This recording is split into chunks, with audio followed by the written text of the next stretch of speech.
नमस्कार बच्चों, स्वागत है आपका अपने YouTube चैनल देव हिंदी क्लास में। कैसे हैं सभी? उम्मीद है सभी स्वस्थ होंगे, सभी मस्त होंगे। और इसी कामना के साथ आइए अपनी अगली क्लास में। और आज की हमारी क्लास का जो विषय है वो है व्यंजन। इससे पहली क्लास में हमने पढ़ा था स्वर, स्वर के भेद, अयोगवाह, वो सारी चीज़ें हमने पढ़ ली। आज हम व्यंजनों को जानते हैं। ठीक है, तो सबसे पहले देखिए, मैंने यहाँ व्यंजन की परिभाषा को परिभाषित करने का प्रयास किया है। कैसे प्रयास किया? देखो, व्यंजन को हम ऐसे कह सकते हैं कि स्वरों की सहायता से बोले जाने वाले वर्ण, अर्थात जिन वर्णों को बोलने में स्वर की सहायता लेनी पड़ती है उन्हें व्यंजन कहते हैं। अब कैसे सहायता लेनी पड़ती है आप ये देखिएगा। मान लिया हमने एक वर्ण ले लिया, कोई भी वर्ण ले लीजिएगा आप। हमने लिया क वर्ण। अभी ये वर्ण है, अब ध्यान से समझिएगा, अभी ये वर्ण है ना कि व्यंजन। क्यों? क्योंकि अभी इसमें स्वर है। और क्या स्वर है? जो भी बाद वाली ध्वनि है आप उसको महसूस कीजिए। क के बाद किसकी ध्वनि आ रही है? ए की। अगर मैं इस क में से ए ध्वनि बाहर निकाल दूं तो ठीक है, तो हमने क में जो ध्वनि ए की थी वो बाहर निकाल दिया। अब ये क्या है? इसको हम कहते हैं, ये होता है स्वर। ठीक है, और अब ये मूलतः हो गया हमारा व्यंजन। अब इसको हम व्यंजन कह सकते हैं क्योंकि अब इसमें स्वर नहीं है। तो जब तक किसी वर्ण में स्वर है तो वो वर्ण है, अगर वो स्वर उससे बाहर निकल जाए तो वह मूलतः क्या हो जाता है? व्यंजन हो जाता है। बात समझ में आ रही है ना? ठीक है, तो इस तरीके से हम व्यंजन को समझेंगे। तो ये था व्यंजन। अब इसके भेद के बारे में जानते हैं कि व्यंजन के भेद कितने होते हैं। भेद जान लेते हैं भाई। भेद होते हैं 3। ठीक है, कौन कौन से होते हैं आज उनके बारे में बड़ी तसल्लीपूर्वक पढ़ेंगे, एक एक को समझाऊंगा। तो जो पहला भेद है वो होता है स्पर्श व्यंजन। क्या होता है? स्पर्श व्यंजन। और स्पर्श व्यंजन मैंने इससे पहली क्लास में आपको बता दिया कि स्पर्श व्यंजन जो होते हैं वो हमारे 25 होते हैं।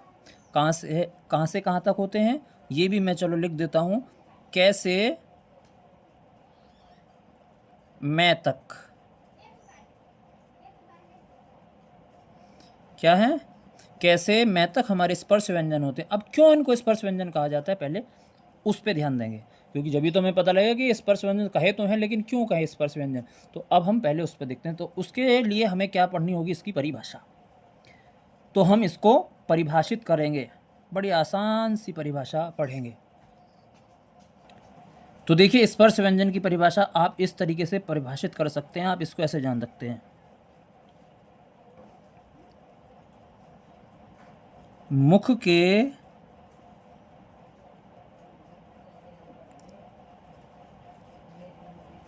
किसी न किसी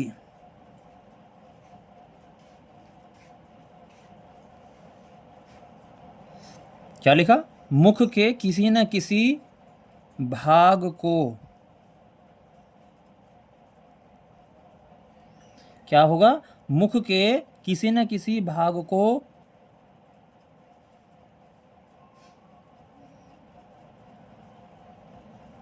स्पर्श करने वाले वर्ण।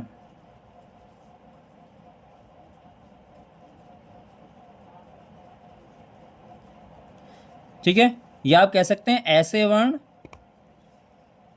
जो मुख के किसी न किसी भाग को स्पर्श करके उनकी ध्वनि बाहर निकलती है। ठीक है, या ऐसी ध्वनि जो मुख के किसी न किसी भाग को स्पर्श करके बाहर निकलती है उसे स्पर्श व्यंजन कहते हैं। अर्थात ये जो 25 वर्ण हैं ये हमारे मुख के किसी न किसी भाग को स्पर्श करते हैं और तब इनकी ध्वनि बाहर आती है, यानी कि इनकी आवाज़ जो है वो बाहर सुनाई देती है, इसलिए इनको स्पर्श व्यंजन कहा जाता है। यानी कि ये मुख में कहीं ना कहीं स्पर्श करेंगे ज़रूर, और ये हमारी जीवा है वो कहीं ना कहीं किसी न किसी भाग को स्पर्श करेगी और तब ये ध्वनि बाहर आएगी। ठीक है भाई, तो ये थे स्पर्श व्यंजन और उसकी परिभाषा। बात करते हैं अगले भेद की। अगला भेद है अंतःस्थ। क्या है? अंतःस्थ व्यंजन। अभी अंतःस्थ व्यंजन क्या होते हैं देखिए, मैं पहली क्लास में पढ़ा चुका हूँ, फिर बता रहा हूँ। अंतःस्थ व्यंजन जो होते हैं वो हमारे होते हैं 4। कौन कौन से? ये, रे, ले, वे। ये हमारे 4 अंतःस्थ व्यंजन होते हैं। अब क्यों ये अंतःस्थ हैं, इसके बारे में भी जानेंगे। ये हमें पता होना चाहिए कि इनको अंतःस्थ क्यों कहा गया। अंतःस्थ मतलब अंतः यानी कि भीतरी, ठीक है। तो परिभाषा क्या लिख सकते हैं?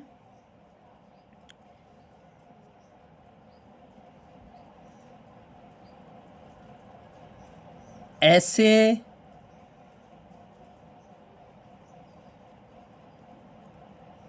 व्यंजन लिखो, ऐसे व्यंजन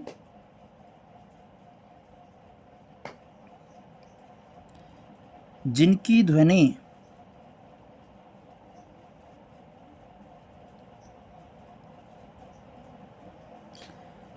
ध्वनि मुख के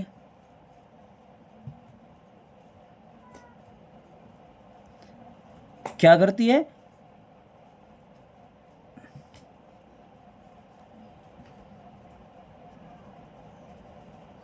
किसी भाग को पूरी तरह स्पर्श नहीं करती। क्या नहीं करती? पूरी तरह स्पर्श नहीं करती, इसलिए इनको क्या कहा जाता है? इसलिए इनको स्पर्श व्यंजन कहा जाता है। बात समझ में आ रही है? क्यों कहा जाता है? क्योंकि ये जब हम इनका उच्चारण करते हैं, इन व्यंजनों का उच्चारण करते समय जो हमारी जीवा है वो मुख के किसी भी भाग को पूरी तरह की से स्पर्श नहीं करती, यानी कि वो पूरी तरीके से उस भाग को स्पर्श करके उसकी ध्वनि बाहर नहीं आती। जैसे ये, आप देखिए यह बोल के, यह बोल के देखिए, यह में जो आपकी जीवा है हल्की सी कि कहीं ना कहीं किसी भाग को स्पर्श करेगी, पूर्ण तरीके से नहीं करेगी। ऐसे ही र है, ऐसी ल है, ऐसी वह है। तो इसलिए इनको अंतस्थ व्यंजन कहा जाता है, ठीक है। और तीसरे वाला जो व्यंजन है वो हमारा है ऊष्म व्यंजन। कौन सा व्यंजन है भाई? ऊष्म व्यंजन। अब ये ऊष्म व्यंजन क्यों है? ऊष्म का मतलब आप जानते हैं, ऊष्म मतलब गर्मी, ठीक है। और भाई इनकी भी संख्या होती है 4। कौन कौन सी होती है? वैसे तो मैंने पहली कक्षा में बता रखा है, पहली क्लास में, फिर बता रहा हूँ ये ऊष्म व्यंजन कौन कौन से होते हैं। बड़ा शे, षटकोण से और है। ये भी संख्या में 4 होते हैं। अब ये क्यों ऊष्म कहे गए? इन्हें इसलिए ऊष्म कहा जाता है क्योंकि इनके उच्चारण में जब हम इनको उच्चारित करते हैं तो इनके उच्चारण में जो हमारी श्वास वायु है वो घर्षित करके, यानी कि घर्षण करके मुख से बाहर निकलती है, ठीक है। इसलिए इनको क्या कहते हैं? ऊष्म। क्योंकि घर्षण होगा तो मुंह में जो है गर्मी पैदा होगी, इसलिए इनको ऊष्म व्यंजन कहा जाता है। परिभाषा कैसे लिखेंगे, कैसे याद रखेंगे, वो देखिएगा। ऐसे व्यंजन आप लिख सकते हैं, ऐसे व्यंजन जो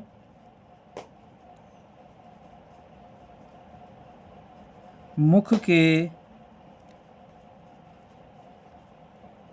विभिन्न भागों से टकराकर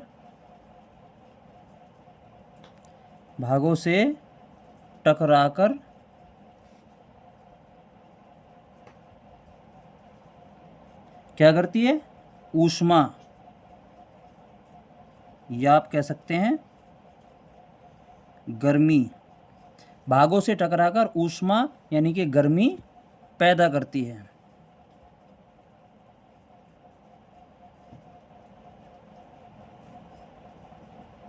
क्या कहेंगे? करते हैं। ये ऊष्म व्यंजन की परिभाषा है। आप इसको ऐसे समझ सकते हैं, ठीक है। और संख्या में ये 4 होते हैं। तो बात समझ में आई, ठीक है। तो ये था व्यंजन और व्यंजन के 3 भेद। अगर वीडियो अच्छी लगी हो तो वीडियो को लाइक, चैनल को सब्सक्राइब, शेयर करें और बेल आइकन ज़रूर दबाएं ताकि आने वाली और इन्फॉर्मेशन आपके सामने सबसे पहले पहुंचे। और कमेंट ज़रूर करें, कमेंट में बताएं कि आपको पढ़ाया हुआ कैसा लग रहा है, ताकि मैं और अच्छे से पढ़ाने की कोशिश करूं। अपने प्रश्नों को साझा करें और मैं उनका उत्तर देने का प्रयास करूंगा। राधे राधे।